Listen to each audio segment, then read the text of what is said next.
नमस्कार दोस्तों, मैं शिवानी स्वागत करती हूँ आपका अपने यूट्यूब चैनल पे। आज का जो हमारा वीडियो है डॉक्टर कमर चीमा का। स्टार्ट करते हैं वीडियो और मिलते हैं वीडियो के एंड में। बट वीडियो स्टार्ट करने से पहले मेरी आप सभी दोस्तों से रिक्वेस्ट है, प्लीज़ वीडियो को लाइक और चैनल पे नए चैनल को सब्सक्राइब भी कर दिया करें। बेल आइकन प्रेस कर दे तो और अच्छा है, जिससे हमारे आने वाली जो वीडियो होगी उसकी नोटिफिकेशन आप तक पहुँचेगी। स्टार्ट करते हैं वीडियो। तार साहब, इस वक्त इम्पोर्टेंट खबर ये है कि भारत के प्राइम मिनिस्टर जो हैं वो फ्रांस गए हैं और सुना पाकिस्तान की एयर स्पेस से गुजरे हैं। पाकिस्तानी इसी से बड़े खुश हो रहे हैं। तार साहब, ये खुशी की बात है, यहाँ के एवं ही खुशी मनाई जा रही है। और दूसरा, तार साहब ये बताएं कि एआई समिट में हमारे वजीर आजम को तो नहीं बुलाया जाता। एआई समिट हो रही है, हमारी भी तो 240 मिलियन की आबादी है, हम भी तो बड़े यूजर है तार साहब। हमारे भी बच्चे टिकटॉक पे और सोशल मीडिया पे और इधर उधर काफी इंटरनेट की हम बहुत बड़े जो है वो यूजर हैं। तो ये क्यों तार साहब, ये डिस्क्रिमिनेशन है? हमारे बहुत सारे लोग कहते हैं कि हमारे साथ ज्यादती होती है, हमें इनवाइट नहीं किया जाता। तार साहब, उधर से हमास और इसराइल का दरमियान जो एग्रीमेंट है वो भी जो है सुना है उसके अंदर मसले मसाइल आ रहे हैं। डोनाल्ड ट्रंप साहब कह रहे हैं गजा से लोग उठ के कहीं और चले जाएं। अरब वर्ल्ड तो बड़ी चल रही है। सऊदीज कह रहे हैं कि इजरायली अलास्का चले जाएं, वो कह रहे हैं सऊदी अरब चले जाएं। What do you make of that तार साहब? चीमा साहब, सबसे पहले तो मैं वो मोदी साहब की जो 41 मिनट के लिए जो फिजा में रहे हैं उसके बारे में मुख्तलिफ चैनल जो है क्रिटिसाइज बल्कि कर रहे हैं कि मोदी साहब ने, दिस इज नॉर्म ट्रेडिशनल, कि अगर उन्होंने यूज की है स्पेस तो जो प्राइम मिनिस्टर यहाँ होता है वो खैर सगाली का मैसेज भेजते हैं, लेकिन उन्होंने नहीं भेजा, ये क्रिटिसाइज कर रहे हैं। लेकिन ये कि मैं पूछना ये चाहूंगा कि आप खुद कितने खैर सगाली के मैसेज भेजते हैं कि वहां से खैर सगाली का मैसेज आए वहां से? बल्कि किसी ने यहां तक क्रिटिसाइज किया, एक बंदे ने क्रिटिसाइज किया कि देखें जी, भारत की नफरत हमारे लिए इतनी है कि जो ट्रॉफी यहाँ पे हम खेल रहे हैं क्रिकेट की, उसके नीचे होस्ट कंट्री का नाम आ रहा था पाकिस्तान, उस पर भी ऑब्जेक्शन किया।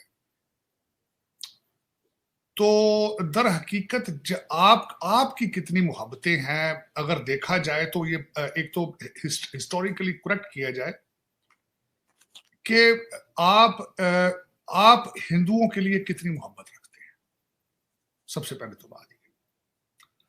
दूसरा उसके बारे में ये है कि आप समझते हैं हम मुगलों के रिश्तेदार हैं, मुगलों ने क्या नहीं किया इस एरिया के अंदर, और आपने उन नफरतों को कम करने के बजाय उनको पैरेलल या उससे ज्यादा आप उसका प्रोपेगेंडा करते हैं। तो दर हकीकत ऐसी चीजें रेसिप्रोकल बेसिस पे होती हैं, एक तरफ से नहीं होती हैं। चले, ये तो एक एक बात की जा रही थी। दूसरा, चीमा साहब, आर्टिफिशियल इंटेलिजेंस, जिस दिन आपको उसमें इनवाइट करने के लिए जरूरी है कि उर्दू में पहले आर्टिफिशियल इंटेलिजेंस जो है उसकी ट्रांसलेशन आए, तो फिर आपके बच्चे जो है उनको समझ आएगी। क्योंकि आपके मौलवी साहब ने कहा था जब ब्रिटिश ने मुगलों से हुकूमत खरीदी थी, छीनी थी, खरीदी मैं कह रहा हूं, छीनी थी जब ब्रिटिश ने, तो मौलवियों ने फतवे दे दिए थे कि इंग्लिश पढ़ने से बंदा काफर हो जाता है। तो दर हकीकत जब उर्दू में कोई आर्टिफिशियल इंटेलिजेंस बनानी वो भी भारत में से किसी ने, तो फिर आपके बच्चे उसको देखेंगे, उसमें से निकालेंगे क्या कि आर्टिफिशियल इंटेलिजेंस के जरिए लोगों को गालियां किस तरह निकाली जाती हैं, या उसमें से मीम किस तरह, नंगी तस्वीरें किस तरह बनाई जाती हैं। आपको पता होना चाहिए इस्लामिक रिपब्लिक ऑफ पाकिस्तान का हर बच्चा जो है वो पोर्नोग्राफी देखने में, आपका नंबर जो आपको गूगल ने बताया था कि आप ऊपर वाले नंबरों में आपका इस्तेमाल इंटरनेट का, देखें बिना फौज के बगैर चल सकते हैं आप मुझे ये बताएं कि आप इस वक्त पॉपुलर तरीन जो आपकी मजहबी पार्टी है वो सिर्फ अपना वालद चेंज करना चाहते हैं, फौज का रोल चेंज नहीं करना चाहते। पहले बाजवा साहब डैडी थे, अब दूसरे डैडी को कहते हैं हमें गोद उठाओ, हमें दूसरा फैज हमीद दो, हमें दूसरा कर्नल लियाकत दो। तो दर हकीकत एक मैं समझता, और दूसरा इसी हवाले से बात हुई चीमा साहब, मैं डिस्कस करना चाहूंगा। हमारे कंट्री के अंदर पिछले दिनों बड़ा एक अमेरिकन बिलियनर गए, फिर उसके बाद चीजें कहते हैं इकॉनमी भी ठीक हो गई है, अब यहाँ पे डेलीगेशन आ रहा है आपके जुडिशियल सिस्टम को स्टडी करने के लिए, आईएमएफ का, और इस तरह की चीजें करने के लिए आ रहे हैं। लेकिन उनको कोई बंदा, आपका क्या ख्याल है, किसी ने आज तक स्वाबी के जलसे में जो तकरीरें हुई हैं उनको ट्रांसलेट नहीं किया होगा आपके एम्बेसियों ने इस्लामाबाद के अंदर? उन्होंने कहा कि तुम्हारे पास असला है, अब इस्लामाबाद असला लेकर आएंगे। अब वो जो जेंट्री साहब आए थे अमेरिका से, उनको बंदा पूछे, जेंट्री साहब आप पैसे कहां लगाएंगे, कहां इन्वेस्ट करेंगे, जब हमला करने के लिए महमूद गजनवी तैयारी कर रहा है इस्लामाबाद पे अगले हमले की। आज आपके इस्लामाबाद की हालत ये थी कि उन्होंने, आपके जो वकीलों ने उसको सरीना चौक के करीब चौक कर दिया था, इस्लामाबाद को सारा दिन चौक रखा। ये एक पढ़ी लिखी, मैं तो खैर पढ़ी लिखी नहीं समझता क्योंकि मैं खुद वकील हूँ, लॉ स्कूलों में नहीं कुछ भी पढ़ाया जाता, मेडिकल स्कूलों में आप अदर हकीकत हमारे इंस्टीट्यूशन बंद कर देने चाहिए।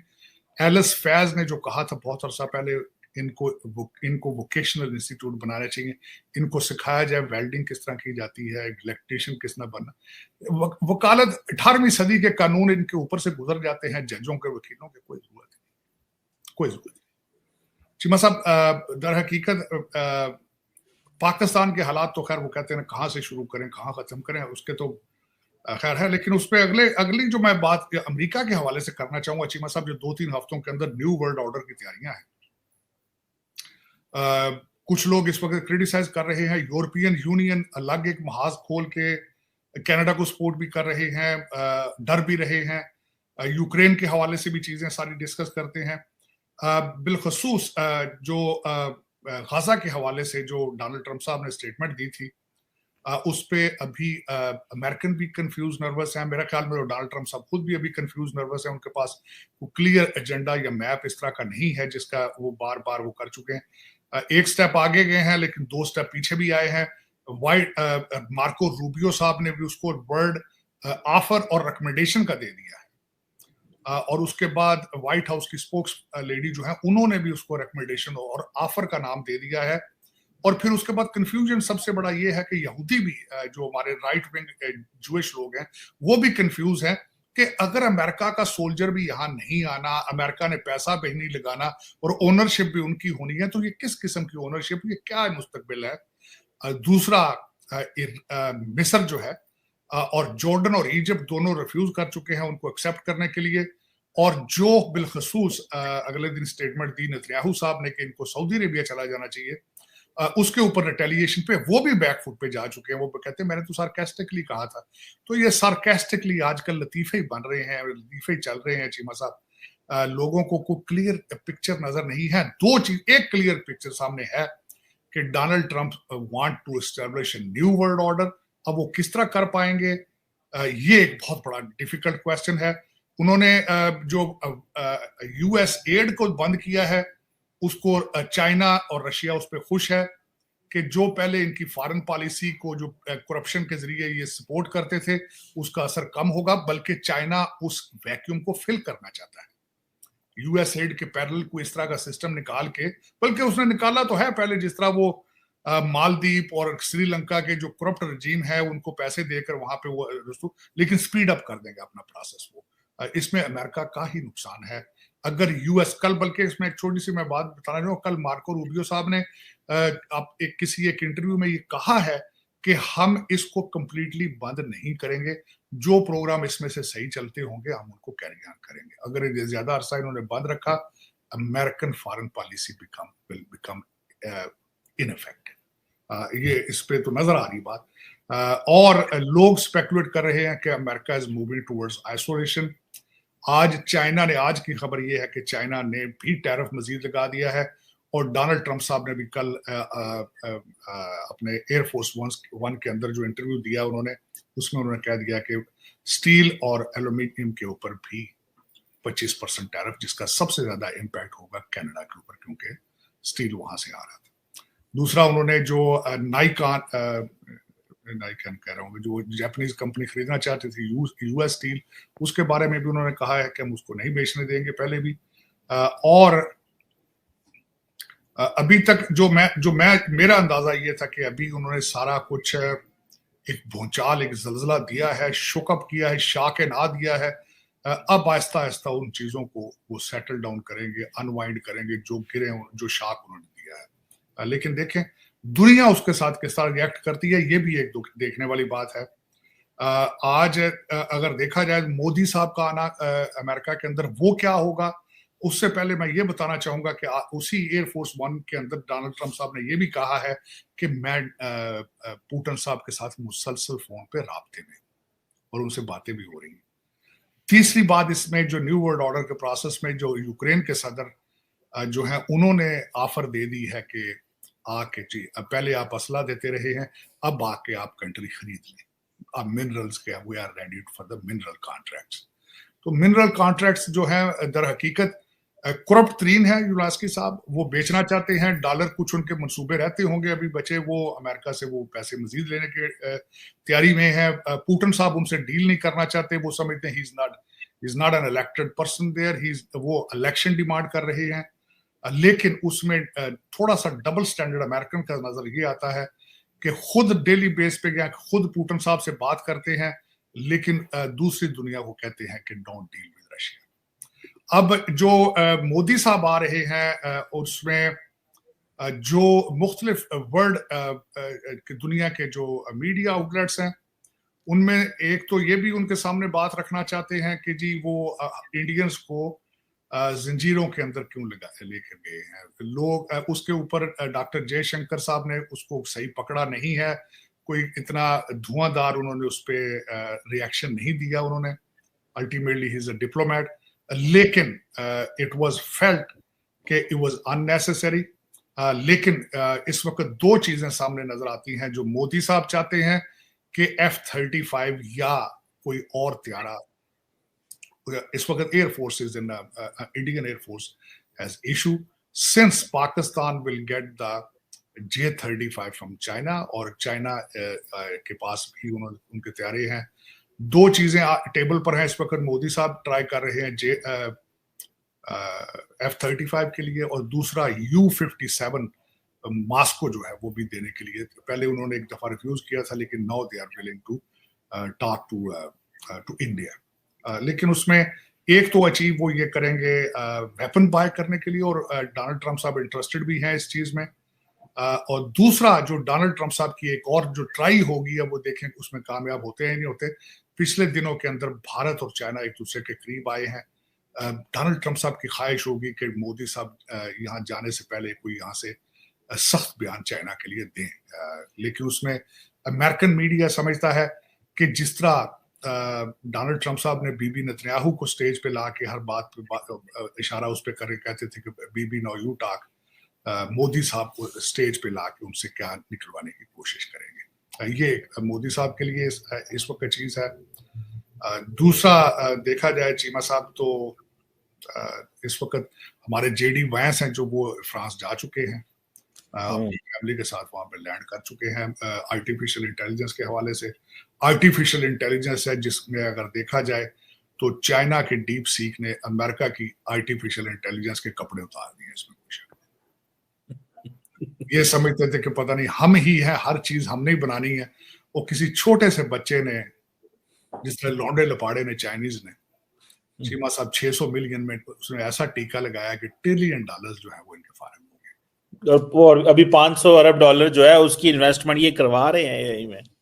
चीमा साहब इस वक्त जितने इंटरनेशनल इन्वेस्टर, टेक इन्वेस्टर हैं, जो कटिंग एज टेक्नोलॉजी के अंदर जितने इन्वेस्टर्स हैं वो सारे अबैंडन कर चुके हैं सिलिकॉन वैली और इनके इन्वेस्टर्स को, दे आर नॉट इन्वेस्टिंग।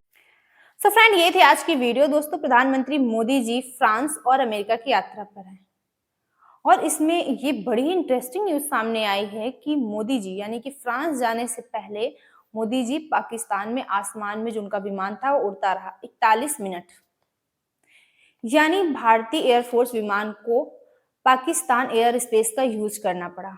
और उससे भी बड़ी बात यह हो गई कि मोदी जी की तरफ से पाकिस्तानी सरकार को कोई सौजन्य संदेश नहीं भेजा गया। अब आप देखना दोस्तों कि कुछ पाकिस्तान के जो लोग हैं सोशल मीडिया पर इतने ज्यादा खुश हो जाएंगे सिर्फ मोदी जी ने जो पाकिस्तान जो एयर स्पेस जो यूज कर लिया, इतने ज्यादा खुश हो जाएंगे। कुछ तो कहेंगे कि मोदी जी दोस्ती का संदेश दे रहे हैं, और कुछ दुखी भी होंगे, क्योंकि दोस्तों आपको याद होगा कि कुछ महीने पहले पोलैंड से लौटते वक्त लाहौर इस्लामाबाद में होते हुए मोदी जी ने उड़ान भरी थी, मतलब पाकिस्तान एयर स्पेस का यूज किया था। तब आपने देखा था कि पाकिस्तानी कितने ज्यादा खुश हो रहे थे, इतना खुश हो रहे थे, ऐसा लगता था जैसे मोदी जी ने अपनी विमान से कुछ आटे की बोरियां नीचे फेंक दी हों। और चीमा जी कह रहे हैं कि पाकिस्तान को कहीं पूछा नहीं जाता है, हमारे साथ गलत होता है, हमारे बंदे भी तो सोशल मीडिया यूज करते हैं। तो बात तो सही है, पाकिस्तानी बंदे जो हैं वो भी सोशल मीडिया यूज करते हैं, लेकिन किस चीज में यूज करते हैं, क्या सर्च करते हैं? और फिर कहते हैं कि इंटरनेट ही गलत है, मोबाइल होना ही नहीं चाहिए। जो चीज आप सर्च करते हो वही चीज सामने आती है। यानी पोर्न फिल्म देखने में पाकिस्तान टॉप 1 पर है। टॉप 5 देशों की जो लिस्ट थी उसमें पाकिस्तान टॉप 1 पे है। ये है पाकिस्तान की तरक्की। क्योंकि मैंने देखा पाकिस्तान की 2 ही तरक्की मैंने देखी, एक ये टॉप 1 पर है पोर्न फिल्म देखने में, दूसरा गधों का एक्सपोर्ट करने में।